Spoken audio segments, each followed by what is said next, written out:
Enjoyed your presentation very much, and I really like the theme about cooperation, around the world. And we've had great cooperation of the Global Coalition for Regulatory Science Research from institutions within Europe.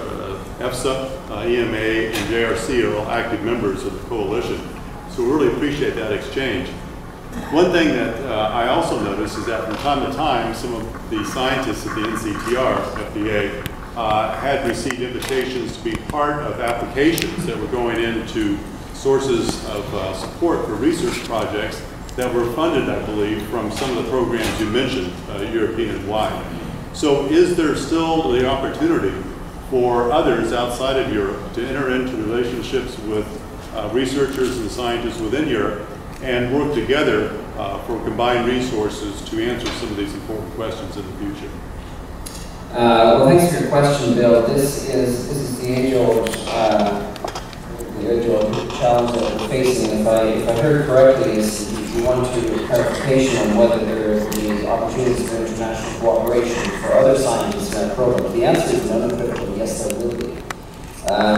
Sometimes it's determined on a case-by-case basis, and others in the health program, for example, it's more systematic. But certainly in the area of regulatory science, there will be increased opportunities. We intend to make this a priority in the future, and we want to see participation from scientists, not just in the United States, but other parts of the world who are represented here today, because I think this is how we're going to make it successful. So the clear and unequivocal answer to your question is yes, there will be.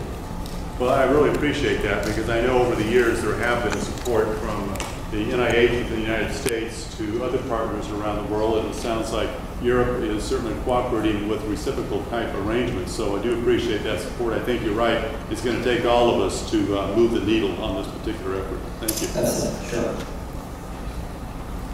Thank you. Nigel Walker, NIH. One of the questions asked by Dr. Khalif was about the reproducibility of data. And one of the ways we get around that is through open and transparent sharing and availability of raw data so that you can make comparisons. What is being built into these new programs to ensure that there's open sharing, availability of raw data, characterization, so that we can get this reproducibility of different data sets?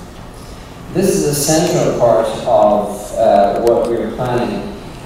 Because the reproducibility of data, as we know as scientists, is something which is always a challenge. And I think that infrastructures such as publicly accessible databases and also one-to-one exchange between researchers is going to make this reality. So I think these two areas is where I think we intend to make a top priority in our programs in the future. And this is, I think, the best way to solve it.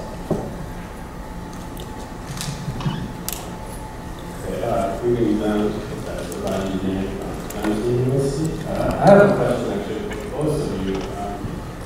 I want to hear basically your thoughts on what is the greatest challenge in terms of this regulatory science. Is it in the science part that we're missing something, or is it more on the evidence to develop regulatory guidelines? What is your view on this? I think there are two great challenges in regulatory science. I think the first and most important one is the greater patient involvement in devising the regulations. I think there are two schools of thought on this. One that reflects societal and socioeconomic concerns, and I think there are two schools of thought on this. One of this is to tolerate it, and the other is not to do so.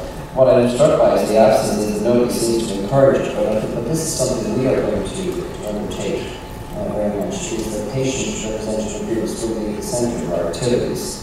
And I think the second one is the question of education and training of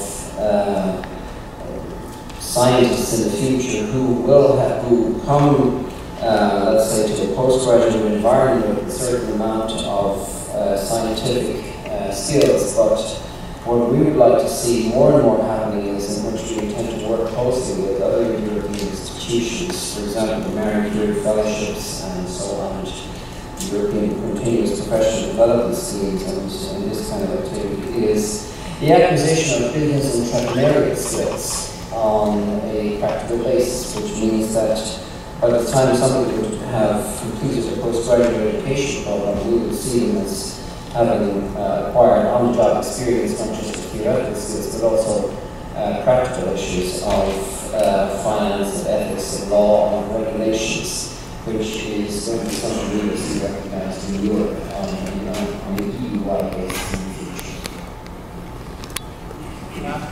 Do you have one? I'm Ranga Ramanathan Kannan. I am from Johns Hopkins School of Medicine. My question relates to how drug and nanomedicine are treated in terms of the standards they have to meet. How similar and how different in Europe and in the US. So are the nanomedicines having to meet higher standards to get regulatory approval? I think this is a question which which I personally would like to see, is that the standards in Europe and the US will be the same. And I think that as, for example, the communities of research, which coordinate research activities as well as regulations between both sides of the Atlantic divide is ongoing and doing great work. I think that we have a number of initiatives which are intended to kickstart this dialogue, which is the Innovation Task Force of the Medicines Agency, and we're going to be hearing a little bit about this later on today, which encourages an early dialogue between the regulators and the regulators. And I think as part of this, I think we need to see great coordination between Europe and other parts of the world, so that standards will become harmonized worldwide. And I think this